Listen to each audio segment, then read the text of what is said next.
This is the real trouble spot, is this piece right here. Several people have posted that their rotor hit that when it was mounted. So just to demonstrate real quick, I'm going to try to mount this rotor up.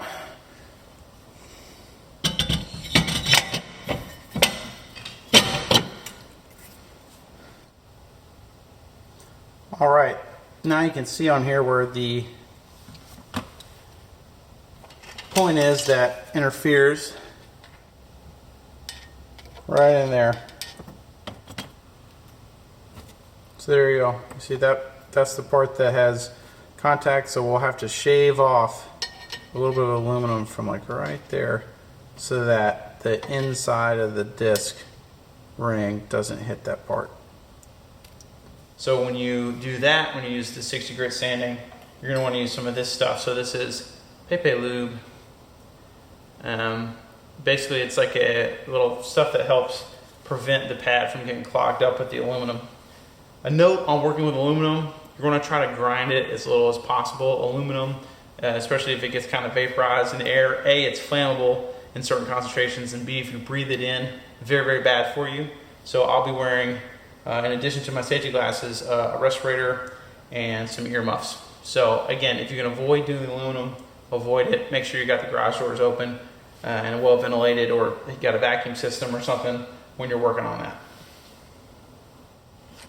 Anything that's left down here, you'll want to trim off. Now you're going to want to put your protective stuff on. Gonna put the Pepe Lube on here.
All right, everybody, showed you how to do the trimming of the heat shield. Unfortunately, a lot of trimming got to do to really make this fit. It's a big old brake rotor. Next, we're going to mount up the adapter and the caliper. The part's pretty easy, relatively speaking. These are the factory bolts that mount up the adapter. And then depending on the size of the caliper you got, you'll either use a couple of bolts like this, or you'll have studs and jet nuts. Now up front, when I did the 6-piston version, the ST60Rs, they had the studs and the jet nuts, and it was a common problem that people would over torque the studs and rip out the threads in the aluminum. Remember, you're putting a steel fastener into an aluminum female thread. It's very easy to strip this out and over torque it, so be careful not to over torque it. Personally, I think using the bolts instead of the studs and the nuts is probably like a little less risky for people to rip it out on accident. But anyways, that's what we'll be doing today. It's pretty easy. A couple notes on the installation. This is the caliper adapter bracket. There's one for each side. Has a note inscribed on it that says rotor side. So you'll install it like this. The female threads will be on the outboard side of the ears, because the bolts are going to pass through the ear and then into this guy and thread into this. The StopTech instructions don't say to use Loctite, or a thread locker, but they do include a red high temp thread locker. I'm not sure that I would recommend putting it on these bolts that hold the caliper on, because you'll probably need to remove the caliper at some point. And then this stuff, the high temp red stuff, is pretty gnarly because you have to use a heat gun at the very least, or sometimes a torch to get it to remove. But for these that go into the bracket, it's probably worthwhile. A note about putting the steel fastener into the aluminum bracket: one, it's gonna be easy to rip out the bracket if you over torque it, so don't over torque it. The Stop Tech instructions say 50 to 55 foot-pounds. And then on top of that, aluminum is not an active substrate for the thread locker, so inherently the thread locker doesn't work that well. You're going to want to make sure that you degrease the surface, prep it. So I've used a little bit of brake cleaner, any sort of solvent really, to help clean off the threads, both male and female, before you put it together. It will improve your likelihood that the joint will stay tight. All right, so please excuse all the messes on the other side of the car, but this again is going to go on orientation that says rotor side to the rotor. Again, that's here, so like this. That's how that mounts. Not like that, not like that, like that. Before we put it on, we're going to apply some of our thread locker. Again, I've ensured that the threads are clean and dry.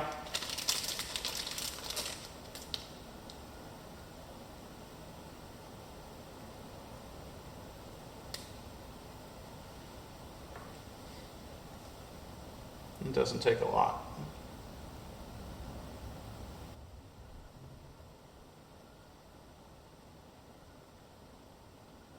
Okay.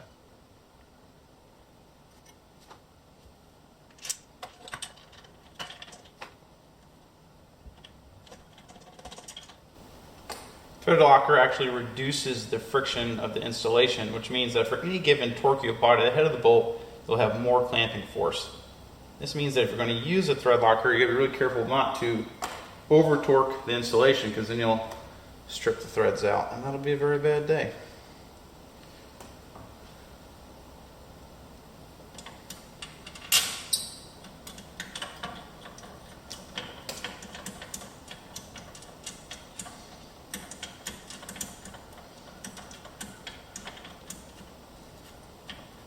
I use just a drop on each fastener. All right, so we've got our caliper bracket is installed. Next, we're going to do the fun part, put this nice rotor up there. I've already cleaned the surface of this in accordance with Stop Tech instructions, which is basically soap and water, give it a little scrub. On the holes here, you'll see that you've got the 5 mounting holes for the studs, but then also you've got 3 of these little recess guys, and that's for the set screws that hold it on. So I look for the 3 studs that have the 2 set screws underneath them. So that's these 3 and those 2. Flip it around so it fits.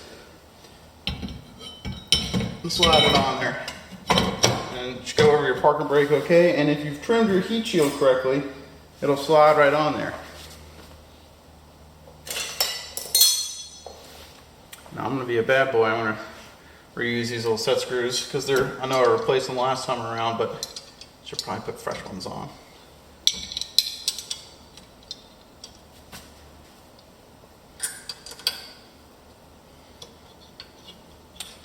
Alright, so tightening these 2 guys down. This is when you want to do your last check to make sure that your heat shield isn't hitting anything, and that you're not hitting anything down here on this knuckle, which, I mean, it's tight, but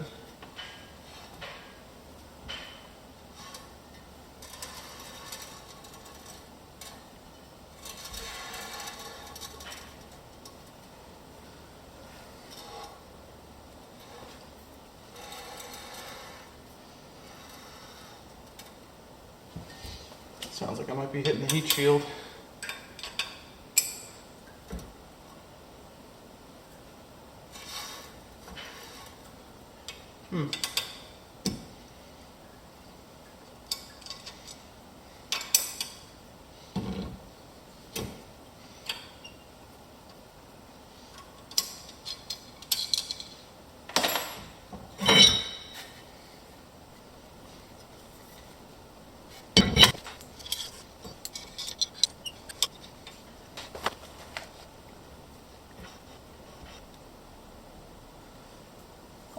So I think I've just got the parking brake is kissing the inside of the hat a little bit, which it makes a little bit of noise, but it doesn't even feel like it has any resistance. So I think that's pretty good. So that's on there. These don't really require a lot of torque. Honestly, they're just there to hold it on until the brake gets put on. I mean, till the wheel gets put on. The wheel's what really holds that on there. Next comes the caliper. All right. Again, I don't think I'm going to put Loctite on these mountain bolts. Caliper, pretty straightforward. You're gonna slide bolts through these two guys here. You're going to put the washers underneath the bolt heads. So these are the two bolts.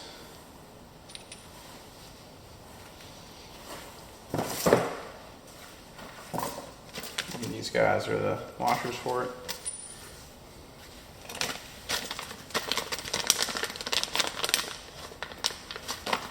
Alright, so same thing, get your mountain bolts. On the bigger calipers, these are studs and nuts.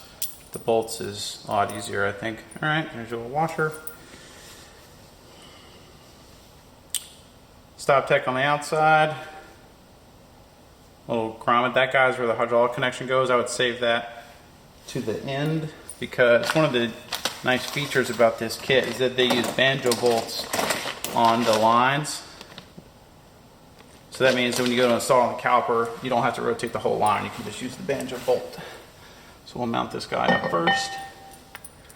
I would recommend going and putting the bolts all the way through. That way they're seated nice and tidy on there. If you want to put your pads in now too, you could to test fit. Disclaimer, when I did the front kit a while back, my pads didn't fit, and it wasn't the pads, it was that the adapter had been machined about like 2 millimeters too much, and so the caliper was like too close this way and the pads hit the rotor hat. That was fun, but we eventually got it sorted out and I got new adapters and they fit fine now. But if you discover that your pads are hitting something they're not supposed to hit, etc., you should contact StopTech.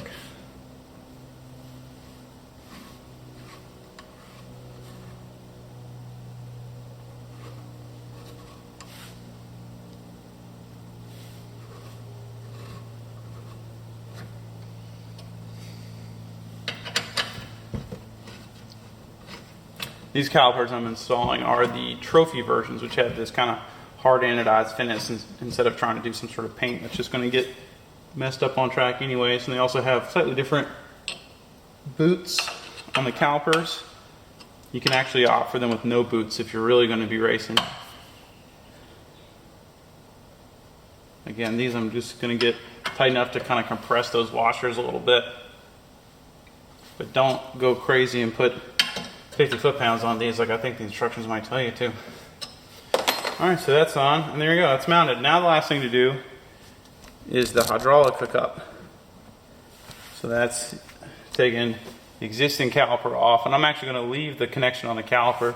I'll try to adjust the focus for you. I'm going to leave the connection on the caliper. I'm going to undo the connection here. Again, flare wrenches and hitting that with the CRC screws ahead of time makes that job a lot easier. I'm actually going to save these calipers. I'm going to try to put them on my 540 wagon because I have a lot of pads for the M5 that now won't be able to use, but they'd be great on my 540i wagon drift car.